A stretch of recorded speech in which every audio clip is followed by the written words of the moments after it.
Personal channel. At least I know how it works. Yeah. And there, we're live. Hey, I'm Sean. I'm live here at the Wings for Life office with the director of Dierson Charities, which is also a federal halfway house.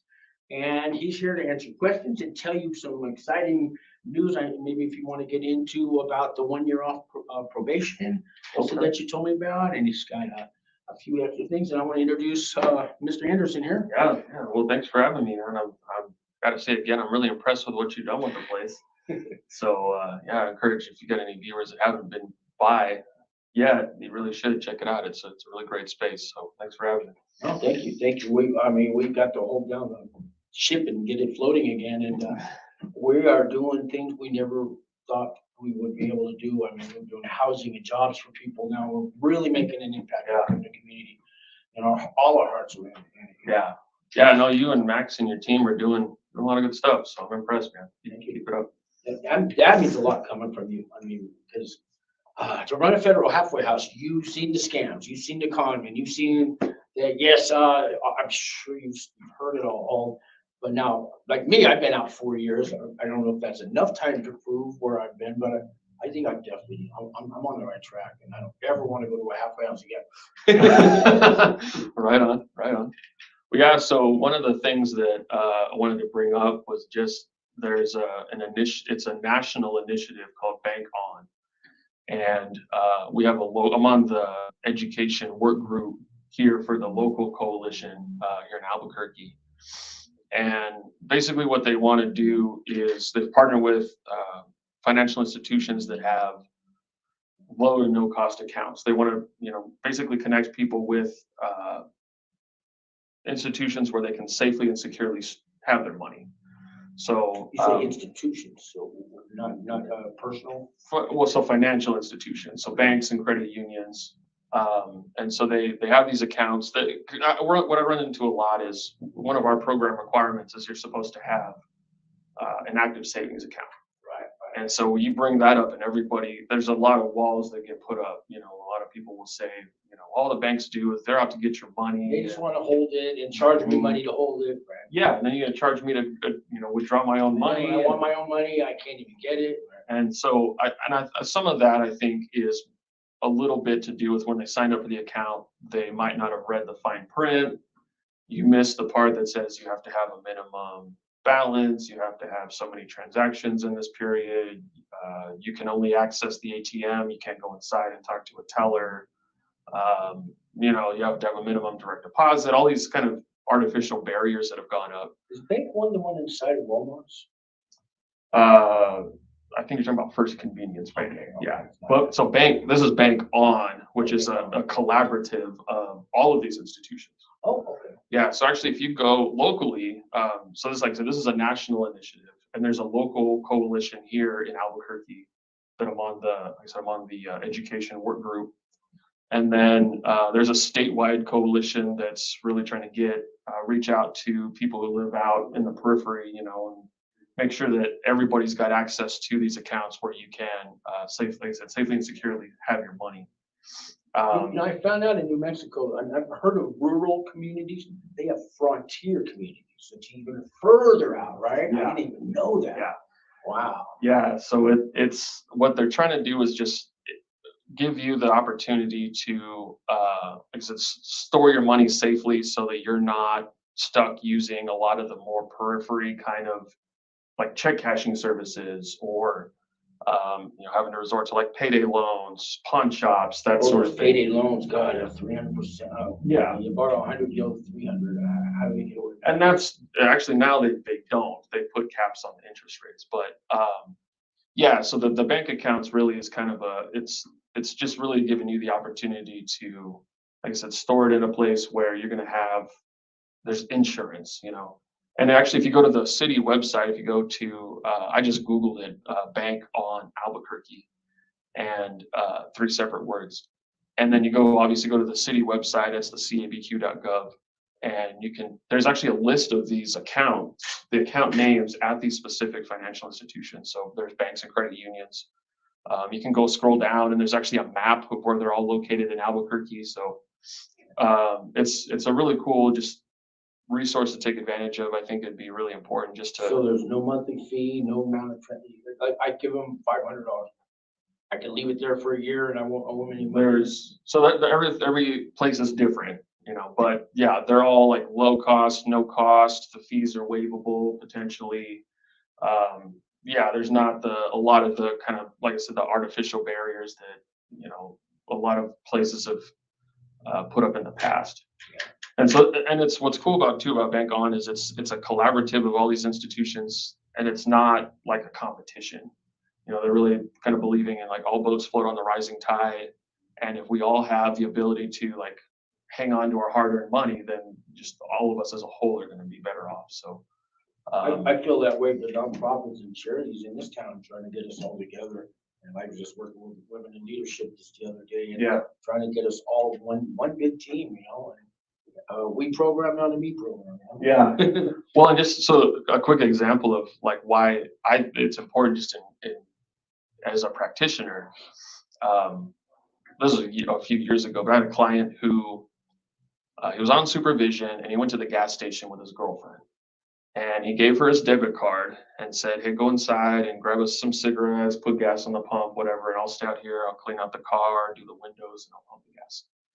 And she did that, but she also went into the bathroom with a piece of paper, and this is back when they had the raised numbers on your debit cards. And she stenciled it with a pencil, and that back in the day, that's how you ran your credit card. You had the little thing. Slide, give a carbon copy. So that's basically what she did. And so she just kind of kept that in her back pocket and didn't tell him that she had saved it. And so that weekend, he gets hit with a DWI and he relocates. That's why I like to tell people when you get locked up, don't say you got locked up or whatever. Say you relocated. You don't have to be as forthcoming with it. Might have not been your decision to relocate, but So anyway, this guy relocated to the detention center for the weekend, and Monday morning came. His probation officer said, "We're going to release you to Dierson," and said you can home.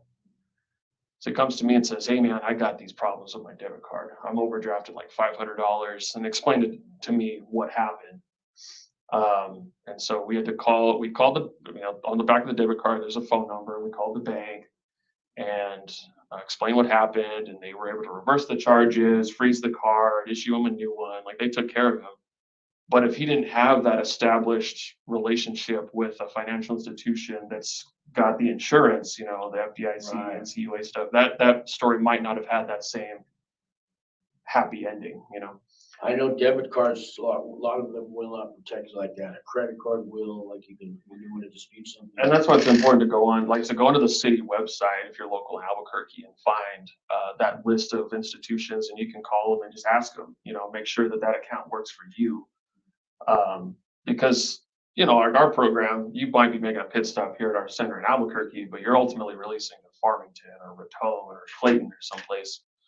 And so if you value like having a brick and mortar building to go meet your banker at, and you get a spot here in Albuquerque, that might not be the best, for continuity. So. Sure.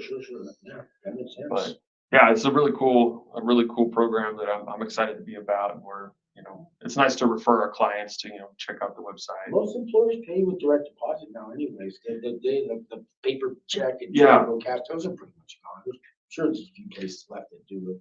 So yeah, for the most part, you should have a bank account established already before you're going to need to get that first check. You got to put it somewhere. So, right. And I think too, just it's a program requirement for us that they have to save. You do auto draft for your Netflix and your Disney Plus and everything else. Why not pay yourself first too? Just kind of auto pay. Just get your savings account right in there, so you don't have to worry about it and transfer it. I think that's probably might be some of the questions you got for me later. Well, what I want to ask, are they, because back in my day, you had to pay 25% of your income to the halfway house. Yeah. Is that still, then they stopped it just because of the pandemic? Yeah. So is that back in play or not? No. It's no And that's part of the reason why we're so big on saving. If you're paying here, you're not paying anything here. It's you got food and shelter taken care of. So you should, obviously we encourage them to get right with their financial obligations, child support, restitution, all that good stuff. Restitution, make sure you pay that, okay? Yeah. Because you will get violated. they'll find you. You will get violated. There's no maybe. So yeah, get right with that stuff, and then everything else just save. Especially if you're here because you need a place to go. Sometimes those are conversations we have to have where the only reason you're still here is because you're just not making good choices with your money. It's tough out there sometimes to find a place, and we're helping people with that. But first, you got to get it. You have to have an income. Yeah. The vouchers and all that, I don't think anybody in the Dierson Charities would qualify for any type of vouchers, really. They are Some women with children may. because they're staying with us. They're technically housed. I've often found. But without that, they would be homeless. So I don't know. So, but if they do go out and find a job and get an income, come to us, or there's some other place we can refer you to. We can't help you once you have a steady flow of income coming in. Yeah, we're working with some property management companies in the area, so. But you got to go out and find that job, and they're out there. Lots of jobs out there. But what do you run into for excuses why people don't have a job there? Well, sometimes really what I hear is I don't get paid enough. Yeah, living wage can make a difference. And I support, you need to get paid what you're worth. But on the flip side, it's also not your employer's fault if you're mismanaging the money. I came here from San Francisco where I was staying at a sober living house, $950 a month to share with 4 other people in one room. And so it was 8 people in the house. And I came here at $13.50 an hour, right? And I've been here a couple of years now, and I'm living fine. Okay, I don't get the fancy things, but my own apartment, pay all my bills, never been late on rent ever once, and I make a couple more dollars, not much more. But at $13.50 an hour, I was able to do it. So I don't know, Well, and that's minimum wage. That's something that we have those conversations sometimes too, where they've been working for a couple months, and then they say, I only have $100 saved. And it's like, dude, you're working full time? Where's your money going? And your rent's free. Yeah. Get it. Well, and sometimes what I hear is, I've been sending money home to my family. When I was locked up, they took care of me for so long. And that's admirable to want to, pay that back. Admirable at the same time. But what I tell them is, if I was your family member, I just want you home. I don't really want your money. I want you home. And so I tell them, look, I'm spitballing here. I'm not trying to speak for your family because I don't know them. But I would assume if you had a little extra money to send you, I think they would get by without that. Now that they don't have to send you anymore, it should be fine, right? And so I would assume they would rather you get your own apartment. You can be home for Christmas. I don't want you to spend any more birthdays or Christmases here with me when you could be home having your family over. I think they would value the time with you a lot more than the money you're sending home. So yeah, sometimes you kind of have some uncomfortable conversations, and sometimes they see the light, like, hey man, I want the same thing you and your family want. I just want you home. Sometimes they get it, and sometimes they don't, and they stay with us a little longer. Well, I'm working on jobs right now. Is my thing this month, and it's housing at the same time. But I have that tax credit incentive that they can show the employer. I have a list of companies that are hiring this week, men and women. Cool. I'm working on some that I'll hire people with disabilities. There's had a guy in a wheelchair who wants to work, but he has a half a foot kind of thing, and so I'm also working on that. And this guy wants to work, and I know there's some work out there. Yeah. So you said like last week, because we want to help these guys, because we don't want to stop that risk. We don't want anyone to go back to prison. That's always going to happen. People are always going to go back. I get that, but there are those that, if they can get the job, if they can get somebody else, if they can start to believe in themselves and make it just enough, they can see that, I don't have to live that life of crime. I don't have to go back to the horrible life of prison. And those people that really want it, and those are the ones I'm trying to reach, Well, and it's all case by case, right? Like it's individual. You get some people, we have, they have the support, they have the drive, they have the know-how. You really just got to get out of their way and let them succeed. And then you have some others that maybe need a little more structure and encouragement and whatever that looks like. But yeah, I really like what you guys have going on here, where it's, just meeting the needs and kind of being all things to all people, I just picked up, I have so much clothes. So if you want to send people, and mainly women's clothes, but I have, I'm going to say, I get them by the bag, and there's probably 30 to 40 outfits in them. And I have 5 bags of men's and 30 bags of women's stuff. Okay. So send them over. All right. And, You told that to the wrong person. yeah. We're trying to do, like, I went out with the women in leadership, but the homeless women out there. But I told them 10 items each because I don't know what they're really going to do. Do they need 3 sizes? They thought that was fair. Your people will give them more as long as I know it's going. Well, that's something. They're living out of a gym locker. Yes. You know, so you don't have a whole ton of room. Yeah, that was one of the questions. Where can I store my stuff? How much stuff can I store? Yeah, so we issue you a lock, linen, locker, all that. How about laundry? We provide Laundry machines. yeah. Is it free? Yeah, so, and actually we'll give like hygiene products and laundry detergent and stuff until they're in an earning capacity. So once they get that check, you know, you're cut off. But until then, you know, we'll take care of you with stuff like that. Do they call it indigent? Is that called indigent? Yeah. Kind of thing. Okay. So I know I got questions. People were asking me the other day. Do they get weekend passes, or do they have to earn them? I think, if I remember right, you have to earn those, right? Yeah. So it's built on a reward structure. So the longer you're in the program, and the longer you're doing well, the more privileges you should be getting. So it's kind of case by case. You know, I mean, if you have a place to go already, and you know maybe probation's approved it, you know, we talk to the family and verified, like, yeah, they still want you. Then that's it. But that's true. There are family. And so actually weekend pass is a really good way to transition home, you know, make sure that you go home, maybe you go home for a night or two, you go home for dinner or something, make sure that you guys are still cohesive, at least enough to where you're going to work on the relationship. And then, you know, then before we just throw you home and, you know, you're just kind of there permanently. Yeah, maybe you could talk a little about home confinement. I know that seems to change, or that I know people while they're in the prison, they think, oh, I'm getting home confinement. And then, or no, you're gonna go check in at the halfway house. They run home confinement. No, probation approved it. And I hear different conflicts, but doesn't the halfway house run the home confinement program? Yeah, so there's a lot of different things in play there. So all clients coming from a federal institution should have a home confinement eligibility date, and that's really the key term there. Is that's when you're eligible to go home. And that's 10% of your sentence? Yeah, it's usually 10% or 6 months, whichever's less. Less. Yeah, so if you're only sentenced a year, you're only going to get a month. You know, yeah. But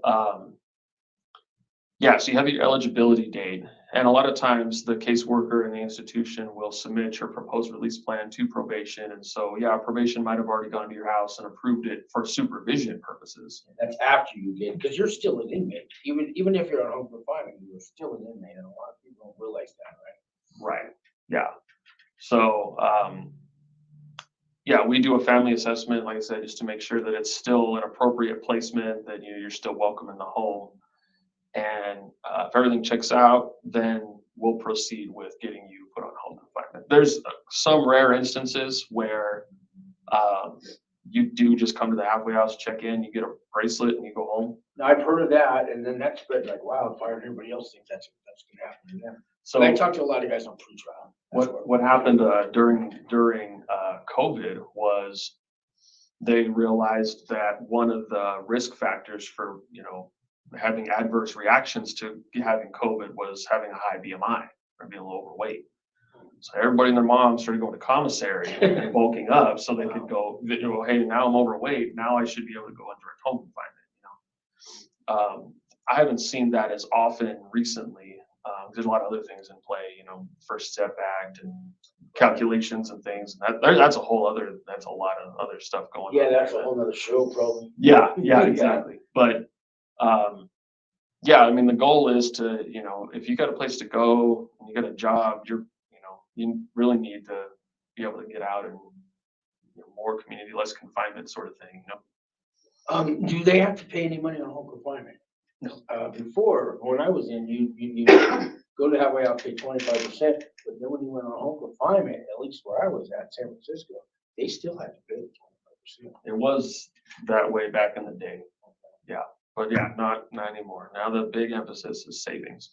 And I remember I didn't have confinement, but people I know who have, they'll call you at 3 in the morning. You have like 10 minutes. If you miss that call, maybe you get a 5-minute window to call them back, maybe. But it's not what people as cozy as people think. Sure, you're at your home, but Yeah, you're still on supervision, you know. I know people that stopped to get gas on the way home and got violent because it wasn't they hadn't written it down. They didn't call to ask permission first. Well, the GPS units, you know, they're pretty spot on. You can tell down to a few feet where they're going, and you can, you know, ping them. So I don't know if everybody's got that option where you can kind of give them a buzz, like, "Hey, wake up," you know. Oh, it used to be you had to have a landline. Is that still the case? Not in our program. That's Well, kind if you have of rural, outdated technology. Okay. Where now what you can actually do, they make units where they tether to the individual's Wi-Fi at home. Oh, So yeah, if you might lose cell service, you can still tether to their home Wi-Fi if they have it. So that's another option for far out situations like that. and I suppose you have special officers that are assigned home confinement that go check on the people. Or Yeah, we have 4 case managers, at least at our program, and they're, you know, them, and we have an employment specialist. They go out and check homes periodically, and like I said, you check GPS and make phone calls, and a lot of that's really for the, you know, people are kind of annoyed, like, why are you calling me all the time? It's kind of for their well-being too, you know, like I don't want to just see you're physically at home, like I kind of want to hear your voice and make sure you're coherent and, you know, things are safe and all that. So it is for their benefit as well as ours, you know. I know some. I heard the ones in LA. They make you stand in front of the camera, kind of like this, and I've got like a 2-way Zoom call, so they need to physically talk to you while you're standing in your home. You don't have that far with that. So we have a like company phone where we can do some FaceTime or WhatsApp or whatever, just to kind of spot check. Hey, let me see your fridge real quick. Yeah, you know? because it's full of beer or something. Yeah, so that is an option, but we really like to be able to see the person face to face, you know, make sure that kind of their well-being as a whole is being taken care of. You know, are you showering? Are you getting enough food? You know, like things like that, making sure that they're doing all right. So Well, one of the questions was, the guy asked, "Do I get my own room?" At Dierson. yeah. I didn't think so. No. What? How many people to a room is it? Or is it an open bay? Or? Our facility's got 4 dorms. It's case by case. Every facility is different, you know. So some of them have just rows of bunks. Some of them have more dorm style setting. It just kind of depends on your particular space. One question was, can I have food there? Can I have coffee? Can I have sodas in my locker? Or is there a place to keep my food? Do you allow food? So and obviously we have a cafeteria, and so they have kind of the old school analogy of 3 hots and a cot, you know. But we do have vending machines on site if you want to buy your own soda or whatever. I hear the food's not too bad over there. I do some quality assurance testing periodically, and I don't mind it. Yeah, but we also allow them to order in. So they can't order on those or something. at least at our facility, like I said, great, every facility is different, but in ours, you know, you can between the hours of 8 and 8, you can order delivery if you want to do DoorDash or whatever. Oh, that's great. Okay. Yeah. Mine allowed that, but some don't. I know. Yeah, it just kind of depends, and it's more of a like, all right, look, guys, if as a collective we're not keeping the facility clean or doing your chores or whatever, that's going to go out the window. But right, yeah, those privileges can be taken away. Right. Yeah. Okay. What about having a car there? Yeah, if you have everything you need to. License, registration. Yeah. That's the thing I try to tell them too. Is like I'm not asking you to do anything that I'm also not required to do. You know, like I also need to maintain, you know, current license and registration and all that good stuff. So, if you have all that, then and we'll check your driving record too. We ask them to give us a driving record just to make sure that it's, you know, currently valid, that it's not suspended. You know, we'd like to know if you have an interlock requirement or anything like that. If they and in our program, we ask that you be in some sort of earning capacity. Like, how are you going to continue to pay for maintenance and gas and all that stuff? So, the halfway house I was in San Francisco is run by Chio. I don't know if you heard of them. So whenever we came in and out, we had to take our shoes off, empty our pockets, but we had to breathe through a breathalyzer and the swab for drugs. So with all that, every time. Oh, wow. They're pretty strict. Yeah. And they still caught a lot of people. And, Yeah. and their marshals are there, their marshal's office was right around the corner. And I don't know why these people think they're gonna get away with it. I mean, but they just, I don't know how strict yours is, but somebody asked how strict is it? Same thing. Yeah, you keep pat search, breathalyzer, periodic drug tests. They use the swab out there because it's an instant test, and then people try to fight it. And I don't think if you're I don't think those tests come out false. You know, I mean, there's a small chance some of them do, but for the most part, I'm not familiar with that, but I would trust it. yeah, I trusted it because it better be clean. You know, let me see. There was another question about having visitors. Or somebody asked, can my girlfriend spend the night? I guess that person assumed they got their own room there. I don't know what kind of halfway house they were thinking it was. I don't know. Yeah, no, it is. It's not a lockup facility, but it is a confinement facility. So yeah, the front door is wide open if you want to leave, but we're not letting anybody in. So, but yeah, the visitation we have Sunday afternoons. And then we have in the evenings on Monday and Tuesday. So I think it's from 6 to 7. Some halfway houses have like an hour of recreation time where you can go out and walk around or something, get some air. Do you guys have that? So we have a rec yard, like we have a basketball court and walking track and things like that. But as far as leaving the premises, I mean, you can't just come and go as you please. They had an hour for that, but it was between 4 and 5 or 5 and 6 or something. And if you miss that, then you don't get it. Yeah. That was to go out and get hygiene or walk around the block. But again, at that one, you were swabbed, your breathalyzers, your shoes, you know, so it was pretty controlled. Even though it was a lot of work. If you took that 1 hour off, you're going to be in line a half an hour to get back in. Yeah. Yeah. If they'll have an approved community movement to let you know. I didn't know you had a walking track. It must all be in the back. Huh? Yeah. All right. Because when you drive by there, it just looks like an office or something. Nobody has a clue. It's nice that you don't put that on there. Yeah. You know. Yeah. Another question was, and I don't know if you can answer this one, but a woman asked me concerned about her safety from, say, men who were charged with rape, being released, living in the same halfway house with them. Something to that effect. And I don't know if you can't answer that, I understand. But she was concerned about her safety. This is a woman who's about to go into prison. So, I mean, obviously everybody's should be familiar with PREA, right?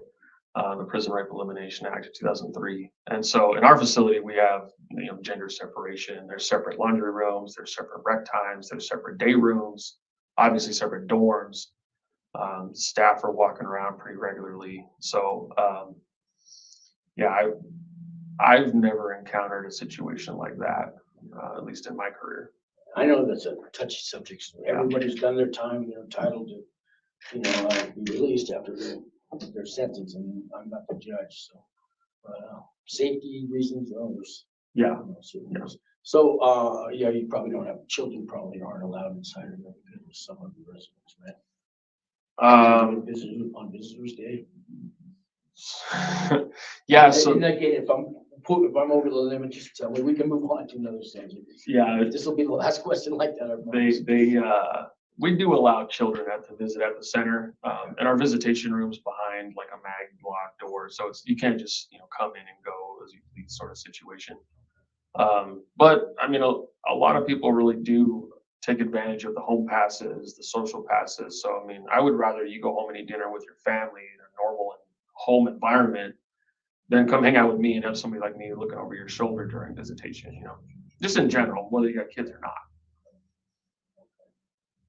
Let's see. I don't know if there was any more questions. I know there's one or two I'm missing. I don't know if there's comments. It's the middle of the day, maybe.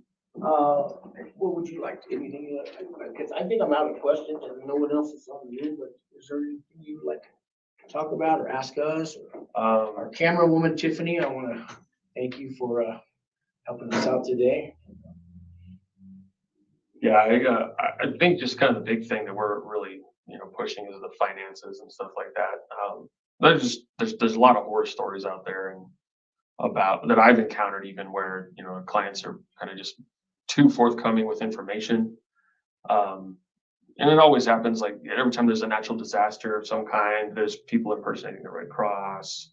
There's scams out there now where people are impersonating like the parole board or probation officers. Just now, they have to start paying student loans back now. I think it started this week. I saw in the news they're already scamming them. Well, give us this money, we'll get your loan deferred and all, and that's real. Yeah, and that's kind of a big thing to be aware of now is like there's these people impersonating family member, they're impersonating the parole board or whoever, calling a family member and saying, hey, if you want your family member to go to the halfway house, you need to pay this amount of money. Ooh. And that's obviously not the case. So if you get one of those calls, you really need to call the FTC and report that. Yeah. So they can look into that, because that's obviously a scam. I did a show on commissary companies. They have a website that they pop up. You order all this commissary, it's going to go right to the inmate. And it's all lies. Yeah. There's no such thing. Okay, no, they buy their own commissary. I heard there are some prison websites you go to with a specific site with a .gov address and all that.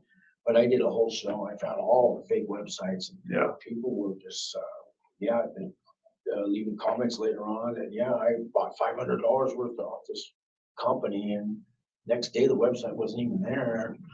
Yeah, and that happens sometimes too, where people are impersonating the marshals, like, hey, I'm a deputy and you have a warrant and you got to pay this much or else. And, that's been going on since I was like a teenager, man. I'm pretty old. Well, and nowadays, with your cell phone, you get these scammers and it's like, why am I getting a phone call from Aztec?